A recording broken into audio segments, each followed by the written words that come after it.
my favorite thing, especially early on, was like when people who didn't know or who knew me but didn't know that I was Moon Boots were playing it.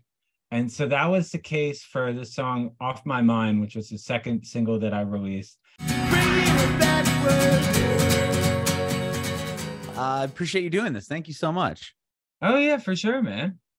Sweet. Well, yeah. So this is about you and your journey in music, and we'll talk about the new album coming out March, I believe, right? Yeah. Cool, man. March 17th. Yeah. I'm excited. Very, very cool. Well, so you're in New York. You're born and raised there, or just born there? Yeah, born and sort of raised there. I mean, we moved when I was like just after 10 years old. So I like, my like early memories are like of being in Brooklyn, and then we moved out to the suburbs in Connecticut. And I moved back after college. I moved to Chicago. And so I was in Chicago for 6 years, and then I moved back to New York. Okay. So I bounced around a little bit. I haven't been like in New York the whole time, but I feel like, I don't know, I'm somewhere in the middle, born and raised, or am I a transplant? Who knows? Depends who's asking. If it's someone who's been in New York their whole life, I'll be like, okay. You're like, yeah, I've moved out.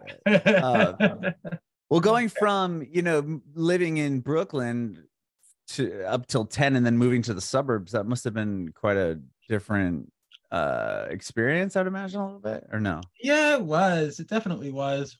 But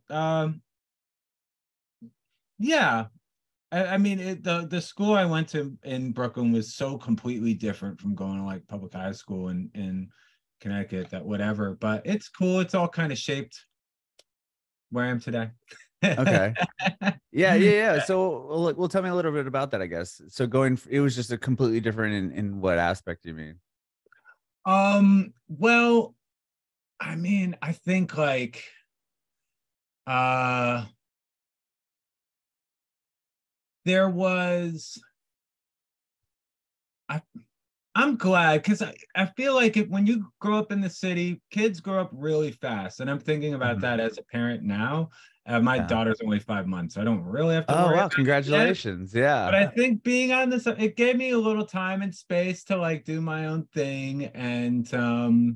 And I did end up like really discovering a lot of cool music out there anyways. But yeah, in the city, you get exposed to everything right away, and I feel like there was they had like amazing theater program and music program at the school I used to go to. But yeah, man. As far as like how I started with music in general, I mean, I started like basically as early as I can remember. We always had a piano in the house, and I was always kind of the one that like gravitated to it, even though like no one else in my family really is.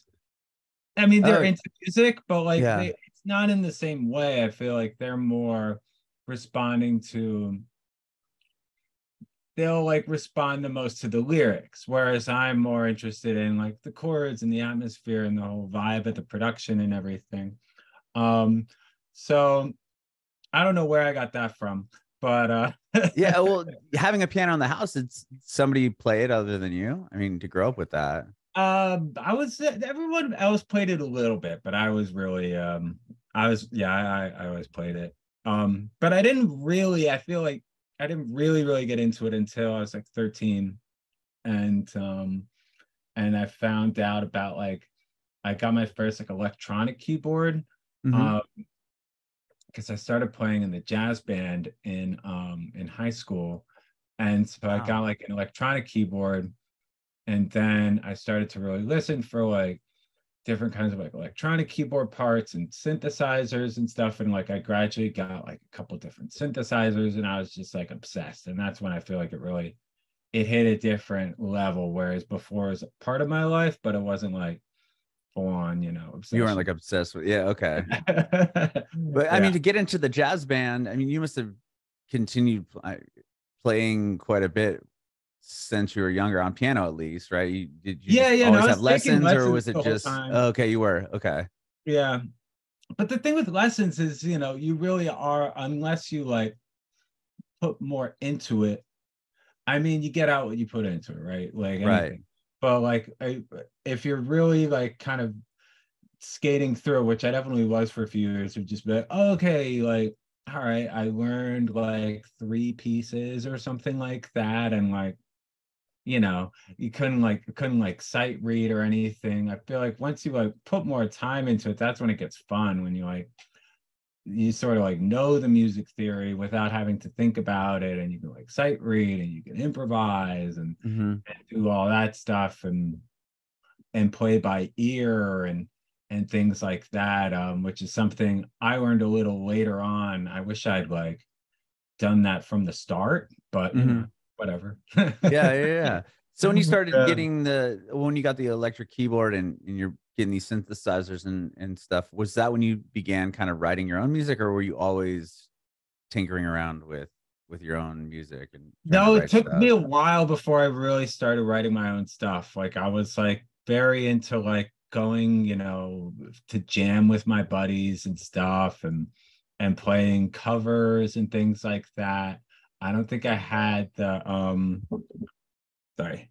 Um I don't think that I was like ready to like write my own stuff until a little later. Like I had the confidence. It took a little while to have like the confidence for that for whatever reason. But yeah, man.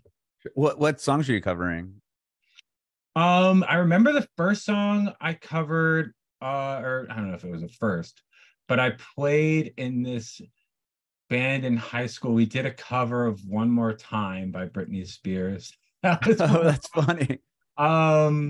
I can't even remember. There was like, you know, like Bob Marley songs. There was like And that was when Led you already Zeppelin had songs discovered and like synths and everything. I was thinking like, oh, starting yeah, like to. Depeche Mode or something, something that's really heavy on No, that it was end. like just radio pop, like Oh, crap. interesting. But I was like, oh, let me add something fun to this, you know.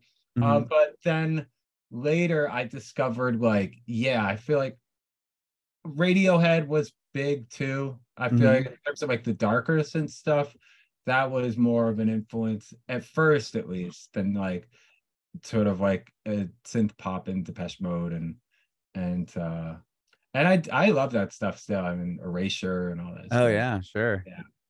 Cool, Um, man. So yeah. like, was there a moment like, were you in high school when you started writing your own songs, or do you remember like kind of getting that confidence to be like, oh, I'm gonna just take a shot at this? Honestly, it was after college when I was like, because I was so into just playing and literally like soloing and jamming and all that stuff that I didn't have the like attention span. It would never sound as good as it did in my head when I recorded on the computer. Because I like Okay. have put so much time into playing. And I know a lot of people who are still like this, who are amazing musicians, but they can't write a song. And you Right. have to really force yourself to do it. Like it's not just gonna happen. Like if you're just working on your technique all day, like that's, you know, it's just not gonna happen like that. So I had to kind of take a step back from playing and just think about writing. And I was in a band that I joined after college, which is when I really started to take it seriously. But we're called Hey Champ. Hmm. And we actually played in Nashville once. Um, but yeah, we were like coming up in sort of the like blog pop, um, sort of like blog house kind of you know, that kind of time period. And Sam, the singer, he really pushed me to be, because he was a really strong writer, um and very good at coming up with like memorable parts and stuff. And so it pushed me to like up my game and really learn a lot of production and songwriting. And then, you know, things were moving pretty good for a couple of years, but then it like a long story. But the long and the short of it is it like we hit a after our first album, which took a long time to come out, we're kind of at a bit of an impasse, but I was still like, I felt like I was just getting started. And I mean, I was. Hmm. Um, so I started producing music on the side and not expecting it to go anywhere, but just to have like an outlet, a creative outlet. And then I ended up meeting a guy who hit me up on MySpace.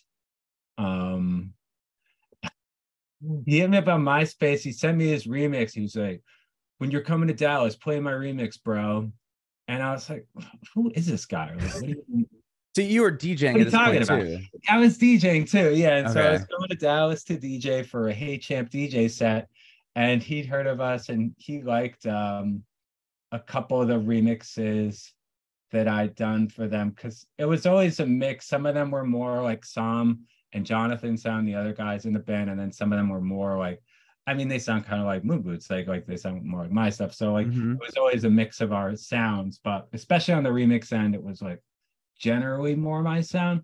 Anyways, this guy hit me up and I was like, who is this guy asking me to play his music? And he just started a label.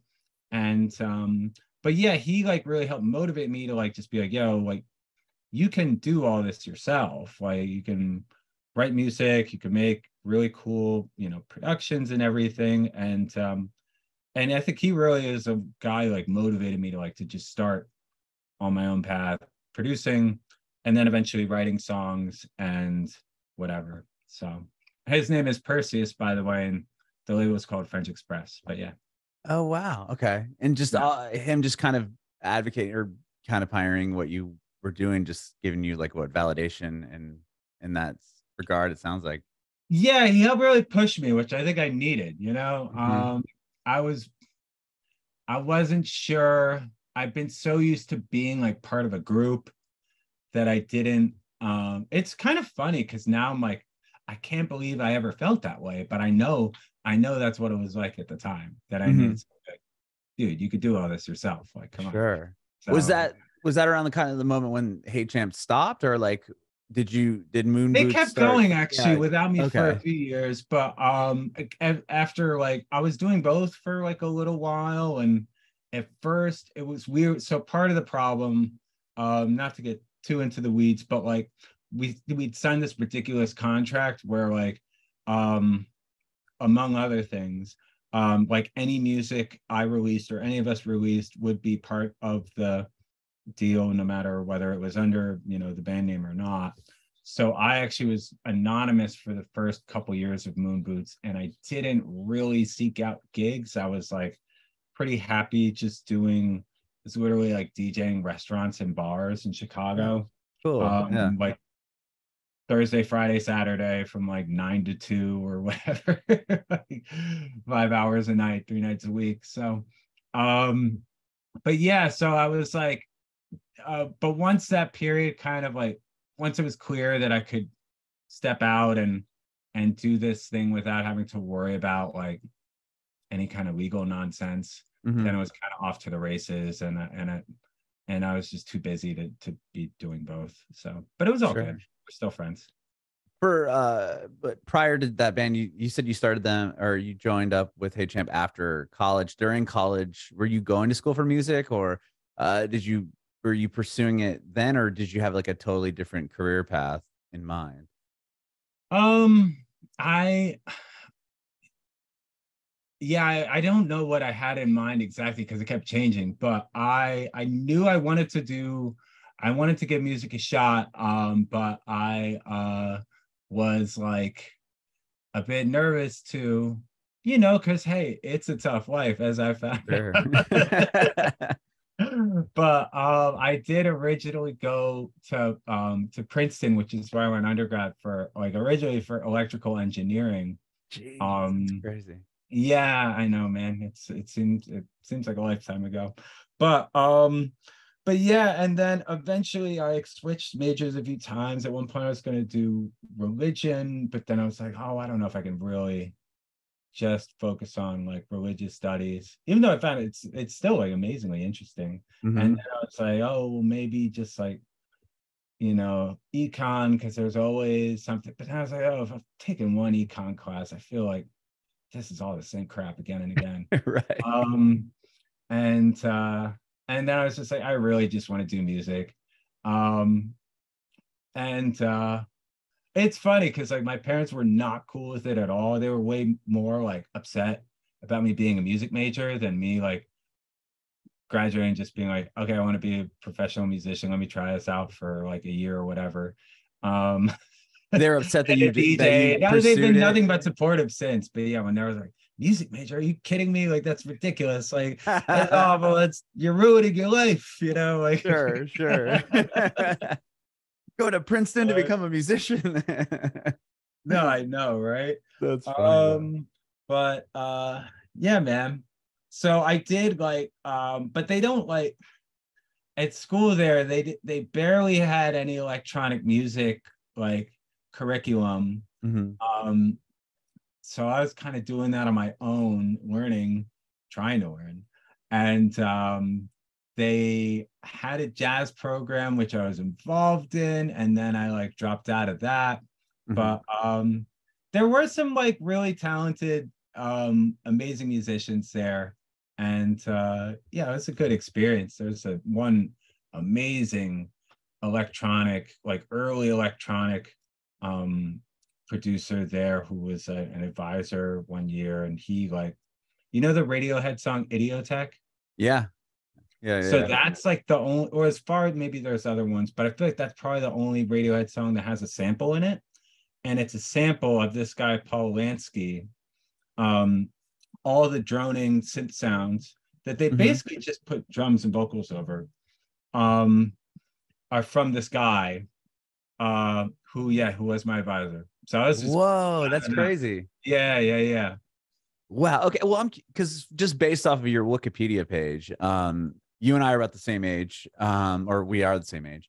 Oh, And cool. just going through like me remembering being in college and everything, like I don't remember electronic music being that prominent at all. You know what I mean? Like I felt like it was years late, maybe like 2010 when I really started seeing it kind of go more mainstream. I mean, I grew up in San Diego and it wasn't really a big vibe there, but I've come from radio. I did radio for a lot of years. And when I got a job in San Francisco, that's when it kind of opened my eyes to like, whoa, I mean, we were playing Dead Mouse and, you know, Skrillex became this big deal. And like that's when it kind of clicked for me, like, whoa, okay, this is really a cool genre. But I don't remember it being, you know, like I would imagine that it wasn't taught in school quite yet. Like if you went to Berkeley, you probably couldn't get a degree in production. I mean, maybe you could, but I just feel like it was kind of on the rise at that point.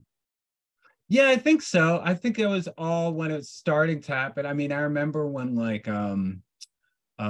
Milo's album Destroy Rock and Roll came out, and they're like, oh yeah, he made this whole thing Mhm. in Reason. And I was like, oh my God, really? Um, and you listen back to it now and it's like, okay, it does sound like a little, but I think there's something about that um music from the early 2000s. It's made on computers. It kind of sounds a little thinner now compared to other Mhm. stuff, and even compared to other like electronic music made with like, you know, hardware or whatever. Sure. um but but yeah, that's when it first started to be, you know, possible. And so that was a huge change, really. Mhm. Just that was even. I know people in the '90s were using computers, like they definitely were, Right. um, but in hip hop and dance music and all kinds of things. But it was like, I think in the mid 2000s when it became more recognizable to like what people are doing now. Right. Exactly. Um, That's kind of what I meant. yeah, Like yeah. it became more like mainstream in the sense that you would have a teacher at a school that's like, oh yeah, I'm going to teach you how to do, you know, I'll teach you how to use Reason or Pro Tools or whatever it may be. Like this is how you create beats or do this. Mhm. But back then, at the point, like when I was in school, I feel like it wasn't maybe quite there yet. But Yeah. I don't know. Maybe I don't know. I didn't go to school for music, so I have no idea. No, it's true. I mean, electronic music, it used to be very at least, especially to me, because I didn't know much about it, of course, at the Mhm. time. But I remember when I was like first heard, I was in high school when I first heard like Aphex Twin and Boards of Canada. Oh wow. And, and I'd already been into like the Chemical Brothers, but that was like Mhm. Chemical Brothers were major label, they're on MTV and everything, Yeah, but and like like their Prodigy albums and were those. insane. Like, oh my Yeah. God, they're so cool. Like some of the, I still don't know how the hell they got some of these sounds. I mean, just nuts. But yeah, and then and Avex Twin and Boards of Canada, I was like, wow, this is so mysterious. Like, what are these guys even doing? They're like, are they like building their own keyboards and writing their own software, and like it's like very like, you know, mysterious, the whole thing. Sure. So Like, yeah, you couldn't really see behind the curtain how they were doing this. Like, what is yeah, going no on? What's going idea. on Yeah. here? Yeah, it's wild. So when does, like, with Moon Boots, like, what was kind of the first big, you know, validating moment for you outside, you know, with Hey Champ kind of ending, and then you finally getting the opportunity to release your own music, and you know, out of the contract or whatever? Like, was there like a song or a moment that like really jumped off? Like, what was kind of like the jumping off point for you? um it wasn't like any one big one, because I felt like it was just a lot of like each one built off the last one, and they all like um uh just kind of set me on the same path. Because I guess, you know, when I started out, I didn't release an album until 2017. So that's like that was like 6 or 7 years in. So Uh-huh. for a while, it was like a lot of like singles and things that were, I don't know. I mean, I started to get like um my favorite thing, especially early on, was like when people who didn't know, or who knew me but didn't know that I was Moon Boots, were playing it. And so that was the case for the song Off My Mind, which was the second single that I released. Mm-hmm. And there was a DJ, there is a DJ in Chicago who's amazing, named Michael Serafini. And he is the owner of Gramophone Records, which is this like famous record store. It's Yeah. amazing. And does the Sunday party with Derek Carter and Queen. And he's done, he did my roommate at the times. He had a disco party there on Sunday nights. And now it's like more of like it's been this kind of 90s house drag vibe. They've been doing this for a while, like 10 Mm-hmm. years now. But anyways, he was playing it, sped up like plus, you know, 7 in like the Chicago way. Because it was more of like a new disco groove, and he sped it up to make it a house record. Okay. And he like, and I knew Michael, and but like he didn't know that I made that, and he'd been playing, and he's like playing like every weekend, and like a lot of the like, I felt like there's a lot of like house DJs that were just like discovering this stuff, not even realizing it was me and knowing me, but like because I was still like, um coming out of this, like, you know, as I said before, the whole like anonymous thing. So Mm-hmm. I was only really telling my friends, and I don't know, I kind of liked the sort of mystery of it. So then when I find out like other people are playing it around town, and then not just around town, but also like around, you know, around the world and stuff, and getting like messages from people, you know, Mexico City and Indonesia and South Korea. That was yeah, that especially when that like first started happening, that was incredibly validating. So Yeah. and it still is. Wow. Yeah, Yeah. no, for sure. Yeah, And that obviously, like, yeah, it validates you to want to keep going and keep moving forward with the project.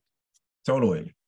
And you got signed what, around the same time that you released the first album, or was it way prior to that?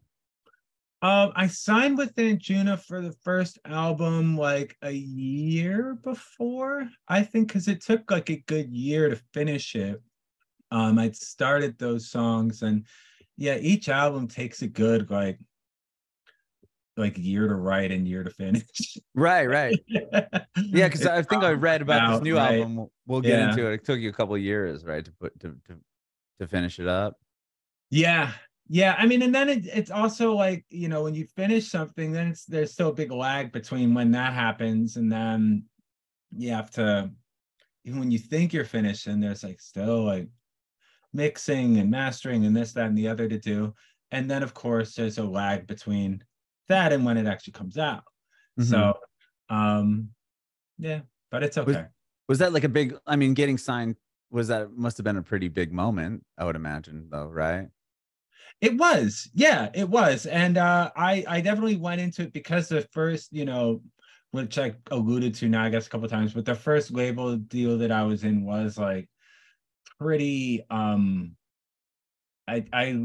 left that with some trepidation. So I was Sure. like, I was not chomping at the bit to sign a deal. So I was just waiting for like the right partner to come along, and June had been showing interest for a while, and then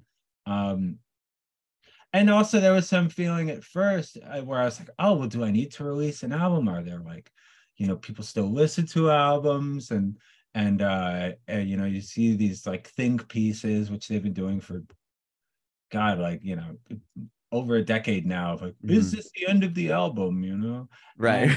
Like, how many of those have you seen? But like, so at first I wasn't even sure if I wanted to do it, and then like anything, once I decided, I jumped in all the way. So yeah, man. And they've been great, and it's been like very, I think they are not heavy-handed with like A&R stuff at all. They like trust me and my vision, my taste, whatever. So it's a good partnership. Yeah. Yeah, that must be nice, not kind of having somebody go, I don't know if I love this piece, or I don't know if this should make the record, or whatever it may be. Oh no, I know. It sounds awful. Yeah, the stuff that some people have to deal with. God. Yeah.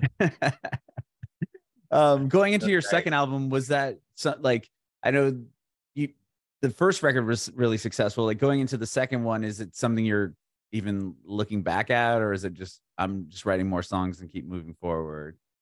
I was just writing more songs that keep moving forward, because also the first album really wasn't successful at first at all. Oh, is that right? I mean, it has a bunch of streams and everything, you know what I mean? Well, no, it does now, but that's just how like streaming works. It's a cumulative thing. So it's just like, it wasn't like, and really nothing I released so far. I mean, like, not that I want it to be this way, but it's just what it is. Nothing ever really starts off like with a crazy bang that, it's everything just kind of percolates up, and, you hope that it just keeps on going. But yeah, it wasn't like when I started the second album, like, oh yeah, the first album's such a like hit or whatever. I mean, I feel like as I was, pretty well into Bimini Road, it was when songs from First Landing really started to like get big numbers on streaming. It's so fake how this stuff works, but yeah, it wasn't instant. It took a while. Got it. Yeah, it is interesting, but I love that it kind of, you're in a better position, I would imagine, to have that like slow burn and more trickle of streams as it kind of comes along, instead of getting the spike and then the dip. You know what I mean? Like, you'll have an artist that'll get like one hit song that does well, especially now with like TikTok and everything else, and then it kind of just dies out after the fact. Like, now no, what? I feel like most stuff is like that, probably. I mean, or I don't know, a lot of the stuff that gets like the most talked about will then just fall right off. But like, I don't know. Yeah. Wow. Well, so the new album's coming out on March 17th. This one, from what I read, took a couple of years to work also, or not work, but to finish up. Yeah. Tell me about starting it, and like, when did you have the idea to start recording a new album? Well, I started in like early 2021, and I've been through because after the second album and like the live tour, and I was a little like, I needed some time, and then obviously the pandemic hit and all that. And I was just like, I just want to go back to like making, which is a weird thing to do at the time, but I made a couple EPs of club tracks that were I self-released, and because I wasn't feeling like doing the remote collabs. I just wasn't ready for it. I just wasn't like, in the vibe for it until early 2021. And I gotten together some good instrumentals and things that were just making me feel good. And it's a slow process of finding, because there's always songs that like I know that people probably never hear, that like just didn't quite make it. But it's I'm very happy with the music on the album, and got some cool people on it, and yeah, man, I'm really proud of it. I'm stoked for people to hear the whole thing.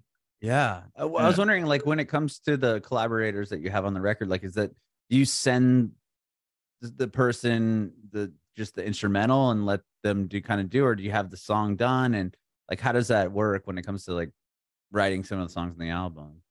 Well, for the ones that like I've worked with before, we did them in person. So Hmm. I start with an instrumental, and like, the songs I did with Stephen Clavier um and Nick Hansen, Hmm. um and Black Gatsby, those we all did like in person. And so normally like, Yeah, you had them on the previous records, right? yeah. So they Okay. come with like maybe like a phrase or something, or not even having heard it before, and we just kind of write it on the spot. So um that's how it would work. And where like usually they'll kind of do start with like a vocal idea, and then I'll help develop it and lyrics and whatever, arrangement stuff and backing vocals and all that I can kind of help out with. But yeah, I like doing it really hands-on like that in the Hmm. room. But then there's some songs that we did, um somewhere it was remote, but it was kind of a mix of that, where it would still be more of like a would have like uh writing like Zoom calls, like this one, On and On, I did with the singer, Dope Earth Alien, who she's actually just released a bunch of stuff just in the past couple weeks, or past couple months. But we have a song that I think is one of, I don't know, it's definitely one of my favorites, and I'm showing it to like friends, and they're like, "Oh my God, what's up with that song, On and On? Like that's so good." And it isn't a single right now, but like I hope people seek that one out, because I think it's pretty special. But anyways, that one we did remotely. She's in Toronto, but we still, there's a good like back and forth, and then there's a couple songs where like I literally sent an instrumental and they sent it back, and that was kind of like, and then that was it. Which Oh, is really? cool You didn't even have to get too. in the same room or anything? Yeah. Yeah, yeah. With this French singer Pra and this Norwegian artist or the Molecule, and they both, well, there was still like, we like followed up and did a few things, but it was almost more just like, yeah, like let's send this back, and then like I was like, oh wow, okay, this is really amazing. So it's a different, like, there's different ways to collaborate these days, I guess, and I'm like kind of sometimes it could be very hands-on, and sometimes it's very um not hands off, but like um sometimes it is more like I'm the producer and they do the song, and others Yeah, you times just couldn't kind of give it up mix over everything to up. them and Yeah. let them. So Yeah. yeah, I don't know, Very cool. it I varies. mean, you mentioned having a 5 month old. Like, are you going to tour the album, or is that something that's going to be difficult being a new father and everything? No, we are gonna do a tour, but it's not gonna be like a super long tour. I mean, even like kind of were was wrestling with the idea of doing it, because it was really stressful last time. Like I was an amazing Yeah. experience, but like it was like I was really spent, because it all like the album released, I got married and went on tour Oh, for wow. a month. And it was like the hardest like touring experience I've ever been part of, because it was not only like I'm like the music director, I'm the keyboardist, I'm doing all of the programming, all of the, and on top of that, I'm my own roadie, my own merch guy. There's like the TM is also kind of like a roadie, and he's also the driver. Like between the two of us, like I don't know, I wasn't getting like any sleep at all. It was like it was nuts. And then of course it Yeah. was the financial aspect of it is like very like, it could be very tough to break even doing a live show. We had Mhm. 7 people with us, 4 singers. Um Oh, wow. and and so it like just sort I was just putting up all my own money, and it like basically broke even. And then so it's Mhm. like, okay, after the pandemic, and we know how expensive everything is now versus how it was then. Not that it was cheap then, Right, but But then yeah, it's like gone up now it's astronomically. even gone up another level. So it's like, and people are actually talking about it now, which I don't think they were before. But I wasn't even sure if we could do it again. But then, you know, I talked with my agent, and he was able to set up better deals, so it wasn't like uh it would be like a guarantee instead of this sort of Ticket thing. sales thing. Yeah, because Yeah. it's really, it gets sketchy with that, I'm telling you. Oh, I can't even imagine. Like, like yeah, you have a sellout show, you got to like nickel and dime the guy to get some they'll be money. like, oh You're like, I yeah, gotta get back well, to if the only next you city, sold those man. last 50 tickets. But no, it definitely, there was only this many people. What are you gonna do, like argue with them? Like, no, you can't, you know, like, Right. you got to get to the next Yeah. show. So, but Hmm. anyways, I have we're doing a small run of shows, and hopefully more later in the year. I think by the time this comes out, we'll have that announced. So I'm cool talking about this. Cool.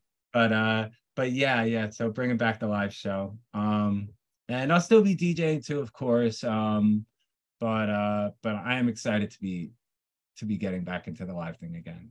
So Yeah. Are you usually, when you DJing, are you just usually doing it around the city, or do you go into different cities or different, you know, locations and whatnot? Like, are Oh you staying yeah, in New York, yeah. or are you No, going to like LA or Chicago again, San Francisco, anything like that? yeah, no, all over, all over. No, In okay. fact, I don't even really DJ in New York that often because, Oh, interesting. um, yeah, I treat it as like any other big market because I don't want to be. It's just better that it's better for me to have like 3 big shows a year in New York than to be like playing 10 times a year. I've done that, you know, and it's fun. But at this stage, I'd rather do like a couple big shows, not have to deal with any like um whatever, you know, radius nonsense, and just Yeah, make yeah, the yeah. like couple shows really count instead of being, you know, every weekend that I'm not touring, be playing in New York or something. Yeah. Sure. Very cool. Well, thank you so much for doing this, Pete, man. I really appreciate your time today. Hey, thank you, man. That's nice to meet you. Nice to chat. Yeah, this has been great. I do have one more question for you. I want to Sure. know if you have any advice for aspiring artists. Um, I think the most important thing to do is to like set clear goals, and ones that are like achievable, like in the short term.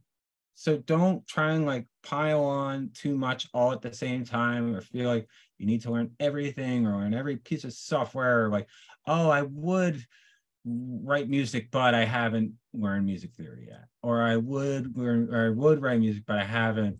You know, people would just set up these obstacles for themselves. Just like trust that you're gonna learn as you keep going, and try and be consistent with it, whether that's in terms of like setting time to write, but also finishing things. Um, you got to finish things. You absolutely have to finish things, and and try and do it on some sort of schedule where it's like, okay, I need to write and finish at least one track a month or something.